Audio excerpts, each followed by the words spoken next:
आज का हमारा विषय है बहुभुज के बाह्य कोणों का योग। किसी भी बहुभुज के बाह्य कोणों का योग 360 डिग्री होता है। हमारे पास एक आकृति दी गई है, पंचभुज A B C D E. इस पंचभुज में इन कोणों का अवलोकन करके हमें पता चल रहा है कि हमारे पास कोण बी, कोण सी, कोण डी और कोण ई, ये सभी कोण बाह्य हैं, लेकिन कोण ए अंतः कोण है।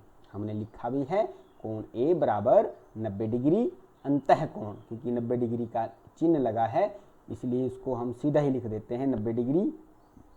तो हमने पिछले वीडियो में आपको बताया था कि अगर किसी आकृति में अंतः कोण दिया गया हो, बाह्य कोण ज्ञात करना हो, या बाह्य कोण दिया गया हो उसका अंतः कोण ज्ञात करना हो, तो उस आकृति में यदि कोणों का रैखिक युग्म बना हो तो हम उस कोणों के रैखिक युग्म की सहायता से अंतः या बाह्य दोनों में से किसी एक कोण को ज्ञात कर सकते हैं।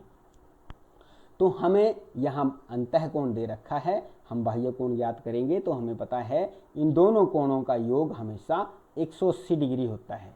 तो हमने 180 डिग्री में से अंतः कोण को घटा दिया और हमारे पास बाह्य कोण निकल के आ गया।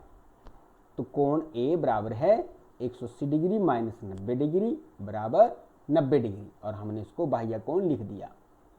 कोण बी बराबर 60 डिग्री, कोण सी बराबर 90 डिग्री, कोण डी बराबर 70 डिग्री और कोण ई बराबर x। अब हमने आपको बताया बहुभुज के बाह्य कोणों का योग 360 डिग्री होता है। हमें इसी नियम का यहाँ प्रयोग करेंगे। हमने सभी बहुभुज के बाह्य कोणों का योग यहाँ ज्ञात करना है। कोण ए जमा कोण बी जमा कोण सी जमा कोण डी जमा कोण ई बराबर 360 डिग्री। सभी कोणों का मान इसमें भरेंगे। 90 डिग्री जमा 60 डिग्री जमा 90 डिग्री जमा 70 डिग्री जमा कोण ई को x भी लिख सकते हैं यहाँ, बराबर 360 डिग्री। इन सभी ज्ञात कोणों का योग करके हमें 310 प्राप्त होता है। तो 310 डिग्री जमा ई, कोण ई बराबर है 360 डिग्री। कोण ई बराबर, अब 310 को हम दाएं पक्ष में ले जाते हैं, तो 360 डिग्री माइनस 310 डिग्री, तो कोण ई बराबर 50 डिग्री, इसलिए x का मान हमारे पास 50 डिग्री आ गया। तो इसी प्रकार हम किसी भी बहुभुज में बाह्य कोणों में से किसी भी अज्ञात कोण को हम ज्ञात कर सकते हैं। आइए अब समबाहुभुज के बाह्य कोणों का माप, उनकी संख्या और भुजाओं की संख्या में संबंध को जानें। हमें पता है एक समभुज में सभी भुजाएं समान होती हैं और सभी कोण भी समान होते हैं। ये एक नियम है कि कोई भी समबाहुभुज हो उसमें सभी भुजाएं बराबर होती हैं, तो बराबर भुजाओं के सामने के सभी कोण भी बराबर होते हैं। तो इस प्रकार समबाहुभुज में सभी कोण भी बराबर हो जाते हैं। हमें एक यहाँ समबाहुभुज दे रखी है, आइए इसका नाम देखें। इसकी भुजाओं को गिने, 1 2 3 4 5 और 6। ये षटभुज है, क्योंकि इसकी सभी भुजाएं बराबर हैं और सभी कोण भी बराबर हैं, इसीलिए इस बहुभुज का नाम है समषटभुज। तो हमारे पास समबाहुभुज के बाह्य कोणों का माप, उनकी संख्या और उनकी भुजाओं की संख्या में संबंध ये दिया गया है। बाह्य कोणों की संख्या गुणा प्रत्येक बाह्य कोण का माप बराबर 360 डिग्री।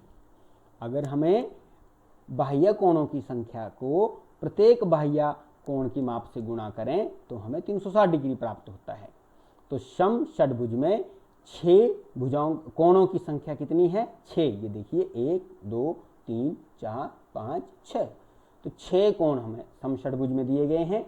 6 गुणा प्रत्येक बाह्य कोण की माप बराबर 360 डिग्री। तो प्रत्येक बाह्य कोण की माप ज्ञात करने के लिए हम 6 को दाएं पक्ष में ले जाते हैं। 360 डिग्री बटा 6 हमारे पास 60 उत्तर आ गया। तो इसलिए प्रत्येक बाह्य कोण की माप बराबर 60 डिग्री। इसी प्रकार हम कह सकते हैं कोण x बराबर कोण y बराबर कोण z बराबर कोण a बराबर कोण b और बराबर कोण c बराबर 60 डिग्री। सभी कोण ये 60 डिग्री के निकल के हमारे पास सामने आ गए। यदि हमें प्रत्येक बाह्य कोण की माप दी गई हो और हमने बाह्य कोणों की संख्या ज्ञात करनी हो तो भी हम इस संबंध से उसको ज्ञात कर सकते हैं। धन्यवाद।